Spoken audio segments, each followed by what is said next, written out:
ஸ்ரீராமச்சந்திர பரபிரம்மணே நமஹ. அரக்கர் தொல்லையால் கஷ்டப்படுற தண்டகவனத்தில் இருக்க ரிஷிகளை காப்பாற்றுறதுக்காக ராமர் புறப்படுறேங்கிறார். அப்போ சீதை அவர்கிட்ட ஒரு வார்த்தை சொல்கிறாங்க. விரோதம் இல்லாமையே மற்றொருவனை கொடுமைக்குள்ளாக்குறதுன்ற தவறு உங்களை சார்ந்துடுமோன்னு நான் அஞ்சுறேன். தண்டகவனத்தில் வாழற முனிவர்களை காக்கிறதுக்காக அவளை தொல்லை தர அரக்கர்களை அழிச்சிடுறதா நீங்கள் அவளுக்கு உறுதி அளிச்சிருக்கீங்க. இதை செஞ்சு முடிக்கிறதுக்காக உங்களுடைய இளைய சகோதரரும் ஆயுதமேந்தி முன்னேறின்னு இருக்கார். உங்கள் நடத்தை என் மனசில் ஒரு கவலையை தோற்றுவிக்கிறது. அரக்கர்களை அழிக்கிற எண்ணத்தோட தண்டகவனம் நோக்கி நீங்கள் முன்னேறது முறையான செயலாக எனக்கு தெரியல. நான் இப்படி நினைக்கிறதுக்கு காரணத்தை சொல்கிறேன், தயவு செய்து கேளுங்க. தீயின் அருகில் வைக்கப்படுற எரிபொருள் அந்த அக்னியின் வேகத்தை வளர்க்குறது. சத்திரியனுக்கு அருகில் வைக்கப்படுற வில்லோ அவனுடைய சூரத்தன்மையை வளர்க்குறது.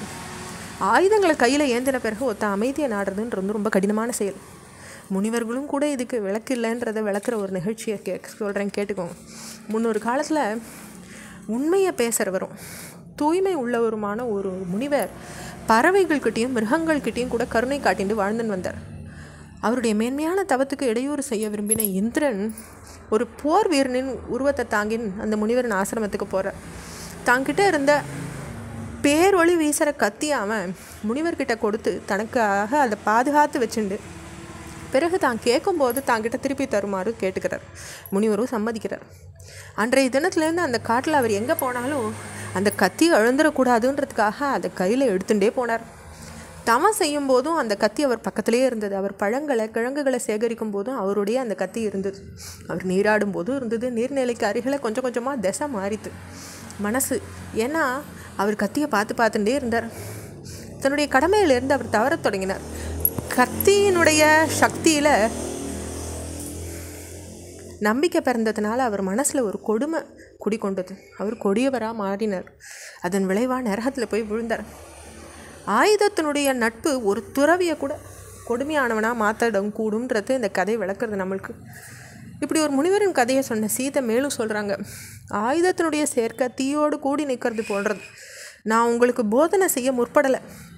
உங்கள் மேலே இருக்கும் மரியாதையின் காரணமாகவும் அன்பின் காரணமாகவும் நீங்கள் அறிஞ்ச விஷயத்தை தான் உங்களுக்கு நினைவுபடுத்துகிறேன், அவ்வளோதான். உங்களுக்கு குற்றம் இழைக்காத அரக்கர்களை அழிச்சுட நீங்கள் செஞ்சுட்டு இருக்க இந்த தீர்மானம் உகந்தது கிடையாது. தனக்கு தீங்கு இழைக்காதவனை ஒரு மனுஷன் கொடுமைப்படுத்துறதுன்றது தகாத காரியம். துன்பத்துக்குள்ளாக்கிறவாளை காப்பாற்றுறது தான் சத்திரியன் வில்லேந்திரான் இல்லைங்களே.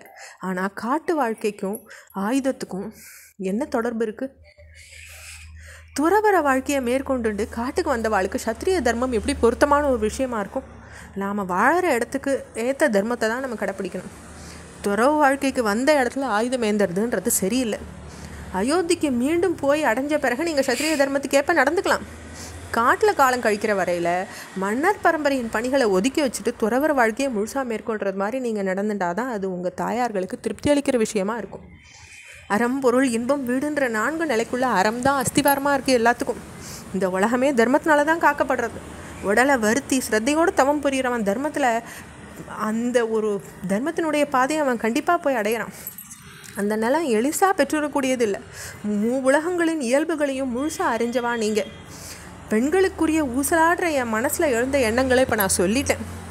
இதுதான் தர்மம்னு உங்களுக்கு எடுத்து சொல்லவும் அருகதை யாருக்கு இருக்குது? நீங்களாவும் உங்களுடைய தம்பியின் ஆலோசனையோடையும் இந்த விஷயத்தை பற்றி சிந்தனை செஞ்சு என்ன தீர்மானத்துக்கு வரீங்களோ அதை செய்யுங்க. கணவன் மேலே இருந்த பக்தியில் உந்தப்பட்டு சீதை பேசின வார்த்தைகளை கேட்டுட்டு இருந்த ராமர் சீதையை பார்த்து பதிலளிக்க தொடங்குறார். தர்மத்தை முற்றிலும் அறிஞ்ச ஜனகரின் மகளே, நீ பேசின வார்த்தை நீ பிறந்த குலத்துக்கு பெருமை ஏற்றது தான். நீ கொண்டிருக்க பேரன்பின் அடிப்படையாக வச்சுட்டு நீ இப்படி பேசுகிற.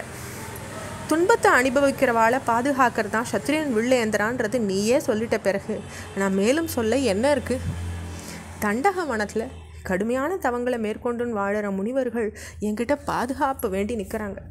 கிழங்குகளையும் கனிகளையும் உட்கொண்டு தவத்தையே வாழுற வாழ்க்கையாக வாழ்ந்துட்டு அவங்க அரக்கர்களோட கொடுமைப்படுத்துகிறாங்க. இப்போது அப்படிப்பட்டவா என்னை பார்த்து எங்களை காப்பாற்றுன்னு கேட்டுக்கும்போது நான் என்னுடைய கடமையை மனசில் நினச்சிண்டு நான் அவகிட்ட பணியை தகுந்தவன் தானே அப்படிங்கிறார். அவருடைய வார்த்தை மேலும் தொடர்றது நம்ம அடுத்த பகுதியில் பார்க்கலாம். ஸ்ரீராமச்சந்திர பரபிரம்மணே நமஹ.